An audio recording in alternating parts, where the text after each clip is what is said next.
ৰাজহুৱা শিক্ষা ব্যৱস্থা আগবঢ়াই নিয়াৰ ক্ষেত্ৰত কেনেধৰণৰ নীতি বৰ্তমান সময়ত চলি আছে ৰাজহুৱা শিক্ষা ব্যৱস্থা আগবাঢ়িছেনে এই ক্ষেত্ৰত প্ৰাথমিক শিক্ষক সন্মিলনীয়ে এক শৈক্ষিক অভিৱৰ্তনত অংশ ল'লে আৰু ইয়াতে কেতবোৰ গুৰুত্বপূৰ্ণ সিদ্ধান্তও গ্ৰহণ কৰিলে আজি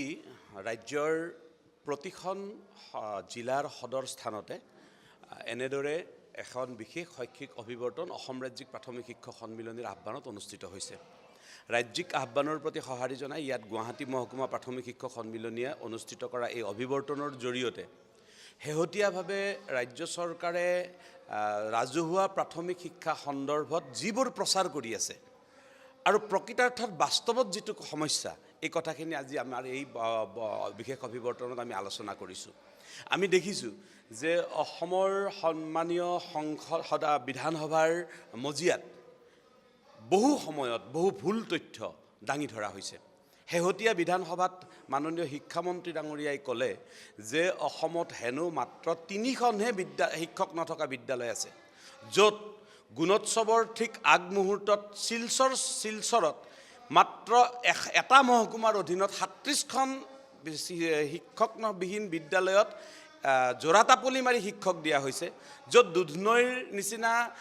শিক্ষাখণ্ড এটাত 4খন বিদ্যালয়ত শিক্ষক দিয়া হৈছে তাত কিন্তু শিক্ষামন্ত্ৰীয়ে কৈছে যে গোটেই অসমত মাত্ৰ 3খনহে আছে আচলতে অসমত প্ৰায় 5 শতাধিক বিদ্যালয়ত আজিও শিক্ষকবিহীনভাৱে বিদ্যালয় চলিছে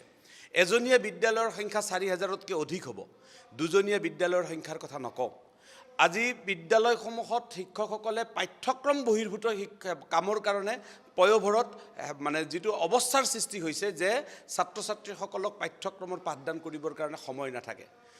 তাৰোপৰি ৰাজ্য চৰকাৰৰ কেবিনেটে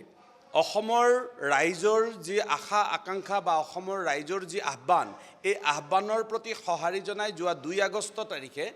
অসম চৰকাৰৰ কেবিনেটে ৰাজ্যৰ প্ৰাথমিক বিদ্যালয়সমূহত 2023 চনৰ 2 আগষ্ট তাৰিখে কেবিনেট সিদ্ধান্তযোগে প্ৰধান শিক্ষকৰ পদ দিম বুলি এটা ঘোষণা কৰিলে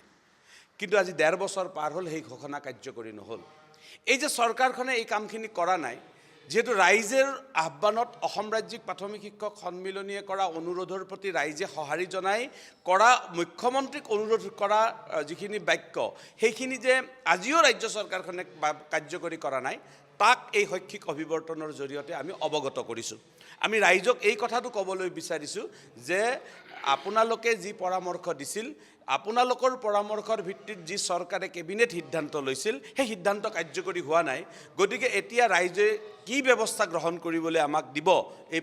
অভিৱৰ্তনৰ পৰামৰ্শৰ ভিত্তিত আমি কাম কৰিম আৰু এই অভিৱৰ্তনৰ আটাইখিনি প্ৰস্তাৱ অহা 10 মাৰ্চ তাৰিখে আমি মুখ্যমন্ত্ৰী দেৱৰ হাতলৈকে অৰ্পণ কৰিম আৰু আমি তাৰ পিছত ৰাইজৰ সহযোগত নিশ্চিতভাৱে এক আন্দোলন আমি গঢ়ি তুলিব লাগিব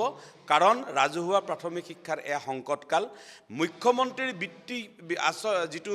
ছাত্ৰ ছাত্ৰীৰ বাবে 4ৰ্থ আৰু 5ম শ্ৰেণীৰ বৃত্তি পৰীক্ষা অনুষ্ঠিত কৰা হয় আজি 4 বছৰ ধৰি বৃত্তি পৰীক্ষাৰ পৰা শিক্ষাৰ্থীসকলক বঞ্চিত কৰা হৈছে এইটো কেনেধৰণৰ ন্যায়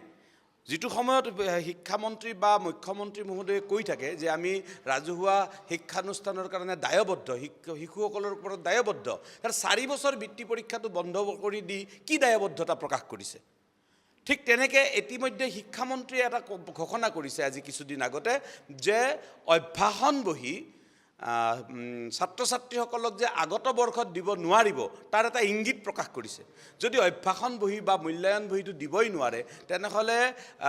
বিনামূলীয়া শিক্ষা দিয়াৰ যিটো বা পোৱাৰ যিটো অধিকাৰ ছাত্ৰ ছাত্ৰীসকল বঞ্চিত নহ'বনে